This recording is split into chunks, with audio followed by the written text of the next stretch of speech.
عاملين ايه وايه الاخبار؟ بتعملوا ايه في الدنيا والدنيا عامله ايه فيكم؟ قولي كده، فضفضوا لي في الكومنتات. في الحلقه اللي فاتت اتكلمنا عن تخطيط السيناريو. انت اصلا لو ما شفتش الحلقه اللي فاتت فلازم تشوف. تخطيط السيناريو بيساعدك كمخرج تعرف احجام لقطات المشهد، بس لو عايز تتخيل اكتر اللقطات بتاعتك يبقى هنا دور الستوري بورد. بس هو يعني ايه ستوري بورد اصلا؟ لازم يعني اكون رسام شاطر علشان ارسم الكادرات؟ طيب لو عايز اعمل ستوري بورد بسيطه اديها برضو الرسام يرسمها، او ممكن مثلا اخلي الاي اي يساعدني. بص، في بدايتك كمخرج ما تعقدش الموضوع قوي. تعالوا نشوف ايه ابسط طريقه لعمل الستوري بورد بشكل عملي.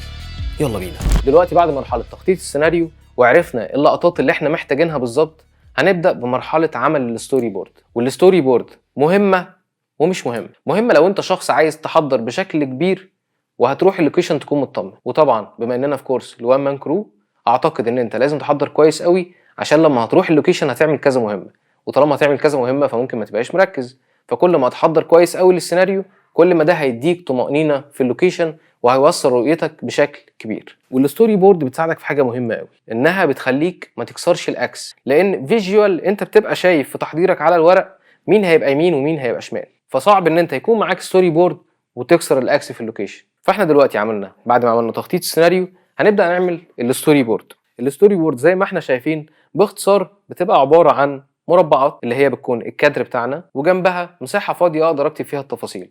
ده الشكل البدائي للستوري بورد. طبعا هتقدر ان انت تشوف اونلاين تمبلتس كتير او اشكال كتير قوي للستوري بورد وكلهم صح، شوف المناسب ليك واختاره. بس في معلومات اساسيه لازم تكون موجوده في الستوري بورد. اول حاجه رقم المشهد، تاني حاجه رقم الشوت، تالت حاجه وصف للشوت، وصف للي جوه الفريم. زي ما قلنا ان احنا داخلي صاله نهار، يجلس امير على كنبه، قلنا ان احنا هناخد ده وايت شوت. ممكن ارسم هنا افاجوره لو في افاجوره. ونصيحه لو انت مش شخص بترسم كويس قوي ما ترسمش كل التفاصيل جوه الفريم. انت كل اللي انت محتاجه بس ان انت مين الشخصيات اللي موجوده في الفريم، ولو في حاجه مهمه اكسسوار مهم ارسمه، مفيش اكسسوار مهم ما ترسموش. ده لو انت ما بترسمش كويس. طبعا لو انت بتحب الرسم فانت ارسم سكتش لطيف حلو قوي يعني. فانا عندي هنا ده وايت شوت، بكتب طبعا رقم اللقطه، وعندنا رقم المشهد عندنا 15، يبقى ده س 15. بكتب رقم اللقطه، انا دي اول لقطه عندي اللي هي وايت شوت، بكتب لقطه رقم 1. حجم اللقطه وايت شوت. اللقطه دي فيها حركه، فيها دولي ان او تراك ان، دولي ان. احنا زي ما قلنا ان احنا حركه الكاميرا هنا دولي ان، فكل اللي انا هعمله سهم يفهمني او يفكرني حركه الكاميرا دولي ان بالشكل ده. طيب لو دولي اوت هتبقى العكس، وزي ما هنشوف في اخر فريم ان السهم هيكون مقلوب. دي سوزي، فاعمل سهم كده بسيط واكتب دي سوزي. وعندي الشخصيه الثانيه امير، اكتب ده امير. فبكل اختصار بقيت عارف ان الفريم فيه سوزي قاعده على اليمين، في امير قاعد على الشمال، في افاجوره احنا حطيناها هنا عشان تكون مهمه، وان حركه الكاميرا دولي ان. هل انا هنا اي ليفل ولا لو انجل ولا هاي انجل؟ لو مفيش حاجه مميزه هنبقى اي ليفل، او في الطبيعي بنبقى نورمال طالما ما كتبتش. انما هكتب المميز، بمعنى ان انا هنا لو لو انجل هكتب لو انجل، هاي انجل هكتب هاي انجل. فانا هنا عملت حركه الكاميرا، عرفت الشخصيات اللي موجوده في الكاميرا وايه الاكسسوارات المهمه وايه رقم اللقطه وايه حجمها. بعد كده هروح للوصف. الوصف زي ما شايفين بيبقى مربع فيه خطوط فاضيه، انا عايز اكتب ايه اللي موجود في الفريم، او اللقطه دي هتاخد منين لفين من الوقت. فانا هنا احنا كاتبين ان دي كفرج، يعني اللقطه دي هتكون المشهد كله، يعني مش هتكون عند جمله معينه. فانا هبدا يجلس امير، سوري بقى الخط اللي مش حلو قوي يعني، على كنبه، ونعمل خطوط كده ان هو الموضوع الى اخره. يعني اول حد هيتكلم هو سوزي امير، بكتب جزء من الحوار. لو انا مفيش حاجه مميزه بكتب الى اخره. نروح للقطه اللي بعدها. بعد كده عندنا كلوز اب للموبايل، عايزين نبرز قوي اللقطه دي. رقم 2 اجيب الموبايل بالشكل ده، لو في كلام مهم ممكن اكتبه. فانا هنا بقيت عارف دي ايد امير وماسكه الموبايل. كلوز اب شوت. طيب هل فيها حركه ولا ما فيهاش؟ اللقطه دي ما فيهاش حركه، فبكتب فيكسد. فيكسد زي ما قلنا يعني ثابت. طيب لو انا الموبايل ده هيبقى بره الفريم وهيدخل مثلا، بعمل سهم كده. السهم ده معناه ان الموبايل ده هيدخل جوه الفريم، يعني الفريم ثابت الموبايل هيدخل جوه الفريم. وطبعا زي ما قلنا برضو بنكتب الوصف، الموبايل عليه مسج ونكتب محتوى المسج. بعد كده نروح للقطه رقم 3.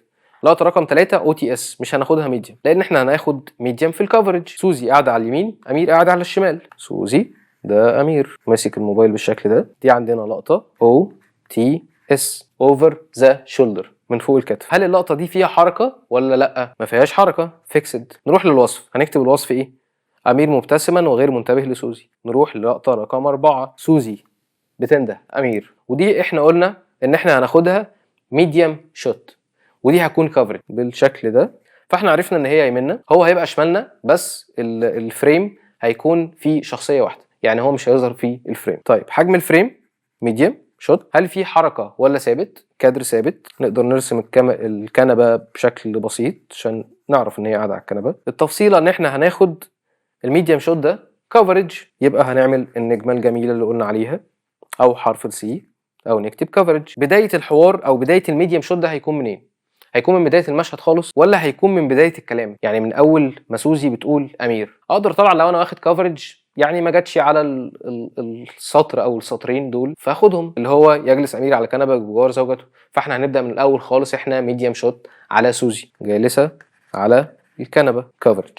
امير لم يسمعها. عندنا ميديم تو شوت في دولي ان. هو احنا ليه خدنا كفرج ميديم شوت وهنرجع ناخد نفس الكلام ده ميديم تو شوت؟ ده معناه ان انا مش هحتاج حاجه من الكفرج. دي لقطه رقم 5 ميديم تو شوت. هنرسم الشخصيتين قاعدين على الكنبه وهنعمل دولي ان. بعد كده هنكتب بقى اللقطه دي من اول ايه بدايتها وايه نهايتها. فانا عرفت ان اللقطه دي هيكون بدايتها جمله سوزي لما هتنده تقول امير، لحد انا بفكر اوافق على موضوع السفر. بيج رقم 1. بعد كده هنروح للميديم شوت بتاع امير اللي هو هيكون كفرج. زي ما قلنا ان احنا هنا مش هنكسر الاكس طبعا، وده اللي بيساعدنا فيه الستوري بورد. الشوت ده رقم، اخر حاجه كان رقم 5، يبقى ده شوت رقم 6. بدايته نرسم برضو الكنبه بشكل كده، العلامه المميزه ان ده كفرج. فاحنا هنا هنبقى كلوز اب شوت. اللقطه دي هتكون مع جمله والله انا اول مره اشوف واحده عايزه تطلق، يبقى هكتب امير. طبعا من اللي انا واخد باله منه هنا ان امير هيقول اللقطه دي كلوز اب، وبعد كده هناخد كذا كلوز اب ليه. فاقدر ان انا بدايه من اول الجمله دي والله انا اول مره اشوف واحده عايزه تطلق علشان تسافر، هبدا اخد من اول الجمله دي الى اخر الحوار او اخر المشهد اخدها كلوز اب، لان انا هكت ما بين الاثنين. ومهم بالنسبه لي الرياكشنز بتاعت الاثنين، رده الفعل. يعني هو دلوقتي بيقول والله انا اول مره اشوف واحده عايزه تطلق وتسيب جوزها عشان تشتغل في بلد غريب. انا مش لازم الكاميرا تكون في المونتاج، مش لازم الكاميرا تكون معظم الوقت على الشخصيه اللي بتقول الجمله، لا هو ممكن يقول بس والله انا اول مره اشوف واحده عايزه تطلق، رحت قطعت وشفت رد فعلها على كلامه ايه. فانا مهم بالنسبه لي الرياكشن شوت، لما الشخصيه بتتكلم الشخصيه الثانيه بتسمعها شكلها عامل ازاي، مبسوطه زعلانه. فانا طالما ده مهم بالنسبه لي ممكن اخد كلوز اب شوت اشبه بالكفرج، بس هي هتكون من اول الجمله دي الى نهايه المشهد. يبقى انا عارف ان اللقطه دي هتكون تقريبا فيها الصفحه الثانيه كلها من السكريبت. لقطه مميزه وهي سوزي لما هتقول انا مش مبسوطه يا امير. فهنا احنا قلنا دي هناخد كلوز اب شوت لكن لو انجل. طيب هنا احنا ما ينفعش نعمل نفس اللي احنا عملناه في اللقطه رقم 7، نروح للقطه رقم 8 لان هنا لو انجل، فانا مش هاخد الحوار كله لو انجل، انا محتاج الجمله دي بس، انا مش مبسوطه يا امير. وهنرسمها كلوز اب. طبعا انا راسمها هنا مبسوطه، المفروض تكون متضايقه، فتعالوا نمسحها ونعملها متضايقه. اوكي كده متضايقه شكلها لطيف. لو انجل، وده مهم لانها لقطه مميزه بتبروز الجمله. طبعا احنا كنا كاتبين 60 فريم بي اس يعني كتخيل كده ان احنا ممكن نعمل ده، بس هو مش هيبقى هنا مناسب ان احنا نعمل حاجه سلومش. فانا لما هاجي هنا هكتب رقم 8 اي ليفل من بدايه سوزي افهم الى نهايه الحوار. يبقى انا عرفت لقطه رقم 8، يعني نعكس ان دي هتكون لقطه رقم 9 هتكون زي لقطه رقم 8، لكن هي اي ليفل مش لو انجل. طيب نروح لاخر لقطه. فاحنا هنا نروح للقطه رقم 10 اللي قلنا انها هتكون دولي اوت وبنشوف امير لوحده في الصاله. هنرسم امير بقى لوحده زي ما رسمنا كده في الاول. حاجه مهمه قوي ان هي هتتحرك خلال الشوت. حركه رقم 1 هنرسم خط كده ان هي خرجت بره الفريم، فدي حركه رقم 1. حركه رقم 2 هي هتمشي من هنا لهنا واحنا هنكون دولي اوت. حجم الفريم ايه؟ وايد شوت. طبعا هكتب هنا سوزي تغادر اللقطه. طبعا هنا مفيش حوار فانا مش هكتب حاجه خاصه بالحوار. طبعا دي صفحه رقم 2. طبعا لو مشهد اكبر من كده بنكتب عدد صفحات اكبر. دي كده الستوري بورد بتاعه المشهد، مشهد 15. وزي ما قلنا الستوري بورد بالشكل ده بتساعدك فيجوال قوي ان انت لما تكون في اللوكيشن تقدر ان انت تبص بشكل بسيط عليها، بتعرف ايه احجام اللقطات اللي معاك. واستنوني الحلقه الجايه، ولو عجبتك الحلقه دي ما تنساش تعمل لايك وشير وسبسكرايب او اشتراك علشان تشوف الحلقات الجايه ومفيش حاجه تفوتك، وادعي لي دعوه حلوه من قلبك، واشوفكم الحلقه الجايه.